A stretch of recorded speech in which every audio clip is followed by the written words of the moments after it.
Let us now talk about the topic rate measurement. यहाँ हम rate को define करेंगे, रेट क्या होता है इसके बारे में हम बात करेंगे डिटेल में। लेकिन इससे पहले हम बात करते हैं कि रेट का यूज़ हम कहाँ कहाँ करते हैं, रेट के कंसेप्ट का यूज़ किस जगह पर और कब होता है, इसके बारे में हम पहले बात करते हैं। तो देखिए, जब भी आपके पास दो चीज़ हो, यू हैव टू थिंग्स, और उन दोनों चीज़ के बीच में कोई रिलेशन हो, दे आर समहाउ रिलेटेड, दोनों ही चीज़ आपस में रिलेटेड हो और दोनों ही चीज़ चेंज हो रहा हो, जब भी ऐसा कंडीशन होगा तो फिर आप वहाँ पर रेट के कंसेप्ट का यूज़ कर सकते हैं। फॉर एग्ज़ाम्पल मैं आपको बताता हूँ, एक चीज़ मान लीजिए population. Let's assume first thing is population and another thing is time. देखिए, यहाँ पर दोनों ही चेंज हो रहा है, पॉपुलेशन भी चेंज होता है और टाइम भी चेंज होता है, और दोनों के बीच में रिलेशन भी है। Population in a particular year is different. For example 2000 में कुछ पॉपुलेशन था, 2010 में कुछ पॉपुलेशन था और 2020 में कुछ और ही पॉपुलेशन है। इसी तरह से एक और एग्ज़ाम्पल लेते हैं, जैसे कि पोजीशन और टाइम का रिलेशन। पोजीशन, टाइम, यहाँ पर भी देखिए, अगर मान लीजिए कि एक ट्रेन है, उस ट्रेन का पोजीशन टाइम के साथ चेंज करता है। किसी मोमेंट पर वो ट्रेन पटना स्टेशन पे होता है, तो किसी टाइम पर मुगलसराय स्टेशन, और किसी टाइम पर वो न्यू दिल्ली रेलवे स्टेशन पे होता है। तो आप देख रहे हैं कि पोजीशन और टाइम चेंज कर रहा है और दे आर रिलेटेड। इसी तरह से और भी आप एग्जांपल सोच सकते हैं, जैसे कि height of a child and time.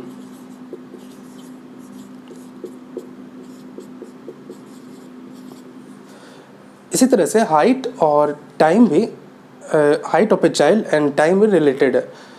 तो अलग अलग टाइम पर, अलग अलग एज पे चाइल्ड का हाइट जो होता है वो अलग अलग होता है। तो इन सब केसेस में हम रेट के कंसेप्ट का यूज़ कर सकते हैं। यहाँ पर मैं दूसरे चीज़ को मैं टी लेटर से डिनोट करता हूँ, और पहली चीज़ को, फर्स्ट थिंग को मैं इसको एन से डिनोट करता हूँ। आप कोई दूसरा लेटर भी यूज़ कर सकते हैं, इसके जगह एक्स वाई भी यूज़ कर सकते हैं, और इसके जगह भी कोई दूसरा लेटर यूज कर सकते हैं। आइए अब हम रेट को डिफ़ाइन करते हैं। रेट को हम दो तरीके से डिफ़ाइन कर सकते हैं। रेट इज़, दो तरह का रेट होता है। Rate is of two types, एक एवरेज रेट और दूसरा इंस्टेंटेनियस रेट। पहले बात करते हैं एवरेज रेट एंड दूसरा इंस्टेंटेनियस रेट।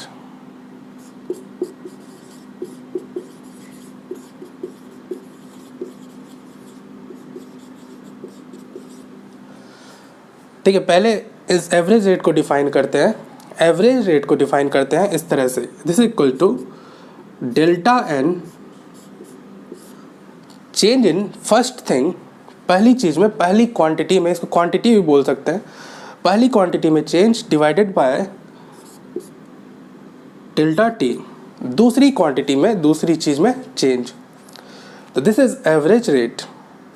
इंस्टेंटेनियस रेट को हम डिफाइन करते हैं equals to D N upon D T, where D N is a very small change in N, पहली क्वांटिटी में बहुत ही स्मॉल चेंज है, इसकी वैल्यू क्लोज टू ज़ीरो होगी। इस स्मॉल चेंज की वैल्यू जो होती है, इस डी एन की value, it will be close to zero. Similarly D T भी जो है, ये small change in second quantity है, इसकी वैल्यू क्लोज टू ज़ीरो होगा। So this is instantaneous rate, और इसी को हम differentiation of N with respect to T भी बोल सकते हैं। This is also differentiation. तो यहाँ पर रेट क्या बताता है, रेट का क्या इम्पोर्टेंस है, रेट क्या चीज़ बताता है। तो देखिए रेट जो है डिफाइन किया है आपने, change in first quantity by change in second quantity, दो क्वांटिटीज़ का ये के चेंज का रेशियो है। तो यहाँ पर ये बताया जा रहा है कि डेल्टा टी टाइम में चेंज इन फर्स्ट क्वांटिटी कितना हुआ है, डेल्टा एन। तो डेल्टा टी टाइम में चेंज जो हुआ है फर्स्ट क्वांटिटी में वो डेल्टा एन। तो अगर आप डेल्टा टी से डिवाइड कर देते हैं डेल्टा एन को, तो ये आपको देगा कि एक यूनिट टाइम में जो चेंज होगा एन में, उसके बारे में आपको देता है।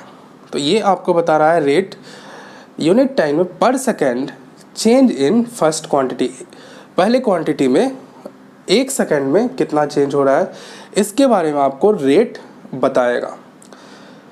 तो आइए हम इसको कुछ एग्जांपल्स के थ्रू समझने की कोशिश करते हैं। मान लीजिए कि population of insect, number of insects, and here is the number of insects. This is number of insects at a place is given by 3 lakh plus t square, where t is time in second। t क्या है, time in second है। तो इतने insects किसी time पर होते हैं एक प्लेस पे। तो आइए यहाँ पर हम एवरेज रेट कैलकुलेट करते हैं। यहाँ पर आप देख सकते हैं कि टाइम भी चेंज होगा और टाइम के साथ साथ एन की वैल्यू भी चेंज होगी। तो यहाँ पर आप रेट को डिफाइन कर सकते हैं। तो let us calculate delta N by delta T between, we have to calculate delta n by delta t between t equals to 0 to t equals to 100 second.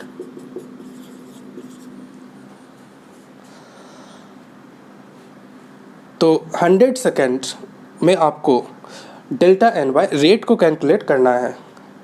तो रेट क्या बताएगा यहाँ पर, change in N, change in population of insect पर second. तो let us calculate it. इसके लिए क्या चाहिए आपको, चेंज इन डेल्टा एन की वैल्यू निकालनी पड़ेगी।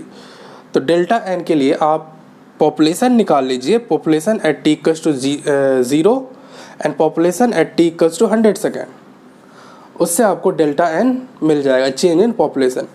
तो population at T equals to 0 equals to, यहाँ पर 0 रख दीजिए तो पॉपुलेशन आपको मिल जाएगा। टी इक्वल्स टू 0 पे population is 3 lakh plus 0 square, this equals to 3 lakh. This much insects. Now population at 100 second क्या होगा, population at T equals to 100 second equals to, यहाँ पर आप 100 रख दीजिए तो this will be become 3 lakh plus 100 square equals to 3 lakh plus 10,000। So change in population कितना होगा, delta N is final population minus initial population. So delta n equals to just change in population, final population minus initial population, that is population at t equals to 100 second minus population at t equals to 100 second minus t equals to 0 second। तो आप final population minus initial population करेंगे तो ये आ जाएगा 10,000।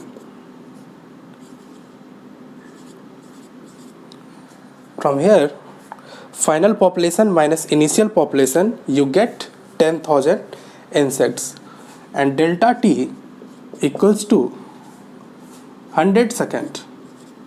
सो delta N upon delta T equals to, you get 10,000 upon 100 equals to 100 insects per second.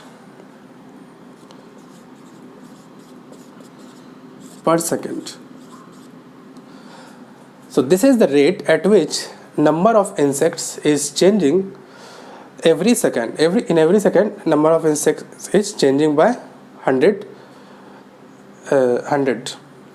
So this is the average rate. Now let us calculate the instantaneous rate of change of number of insects with time.